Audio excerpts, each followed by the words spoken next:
O advogado Pedro Trengraus está em Valadares para participar da 19ª edição do Seminário Jurídico da Faculdade de Direito de Valadares. Em pleno Setembro Amarelo de conscientização sobre os índices de suicídio, Pedro fala como o esporte pode mudar a qualidade de vida e o desenvolvimento humano. Boa noite, Pedro. Obrigado pela sua participação aqui mais uma vez.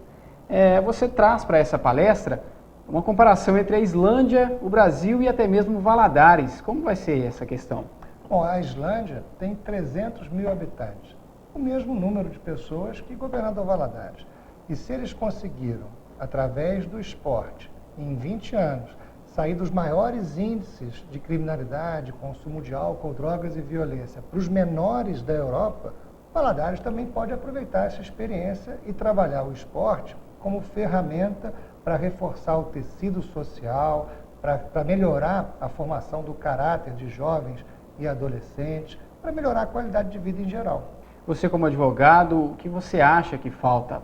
Falta leis, incentivo público ou privado? O que falta para o Brasil seguir o exemplo da Islândia?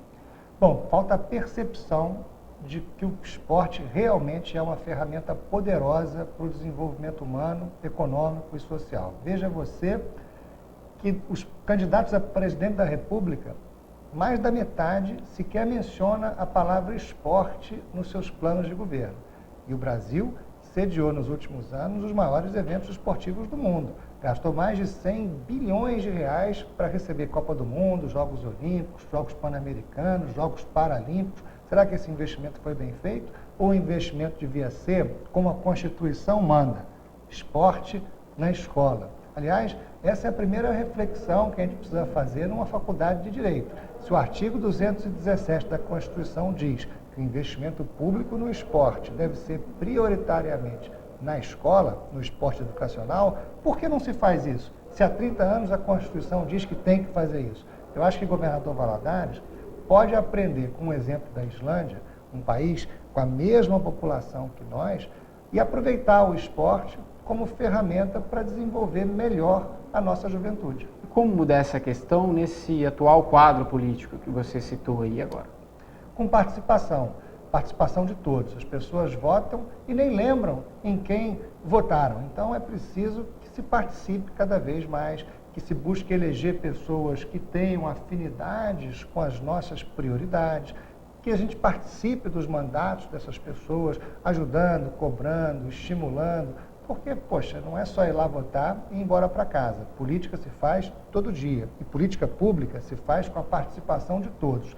O esporte talvez seja uma ferramenta para isso também, porque exige o envolvimento da comunidade como um todo, das pessoas que praticam, principalmente esportes coletivos, mas mesmo esportes individuais, as pessoas estão competindo umas com as outras. Então, sozinho não se pratica esporte. Você pratica, talvez, um esporte individual competindo com alguém, mas sem o competidor, não há competição. Então, seria muito bom que o governador Valadares pudesse aproveitar esse exemplo que vem lá do outro lado do mundo, lá da Islândia, do norte da Europa, e começasse aqui uma série de programas com políticas públicas voltadas para aproveitar o esporte como ferramenta de desenvolvimento humano, econômico e social. Pedro, como você vai levar essas discussões para uma palestra em que a maioria do público vai ser advogados e estudantes de direito? Como levar isso para esse público? Bom, primeiro fazendo um convite a pensar. Eu acho que o advogado ele não pode se limitar a cumprir as regras estabelecidas. Ele tem que participar do processo que estabelece as regras e tem que questionar sempre, porque o ser humano que se abdica de pensar, ele perde a sua condição humana. Então essa é a primeira reflexão. Nós precisamos olhar para o arcabouço jurídico brasileiro e mundial. Questionar, né, como a gente sempre, falava aqui agora. Questionar sempre. Quem não questiona corre riscos de cometer atrocidades como o Holocausto. O século XX nos deu esse exemplo de atrocidade que, do ponto de vista legal, aconteceu respaldada pela legislação alemã.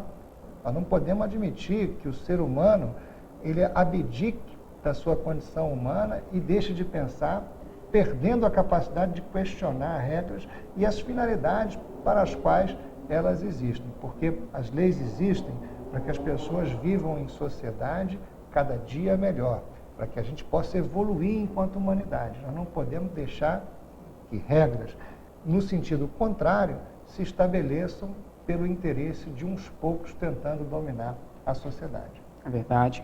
Pedro, bom a gente lembrar que o evento acontece no dia 12, 13 e 14 desse mês, né? Essa semana, no auditório Tito Guimarães da Faculdade Fadivale, aqui no centro da cidade. E quem se interessou e quer participar deve procurar a secretaria da faculdade até a quarta-feira de manhã. Pedro, agradeço muito sua participação aqui mais uma vez e sucesso na palestra, sucesso no evento. Bom, eu que agradeço. Agradeço muito o convite do Pedro Braga, lá o presidente do diretório acadêmico. Quem quiser ir e não tiver inscrito, pode chegar lá no dia e procurar o Pedro Braga, que ele resolve tudo. Isso aí. Obrigado e boa noite. Eu que agradeço. O Jornal da 7 fica por aqui. Para você, uma boa noite e amanhã a gente se vê.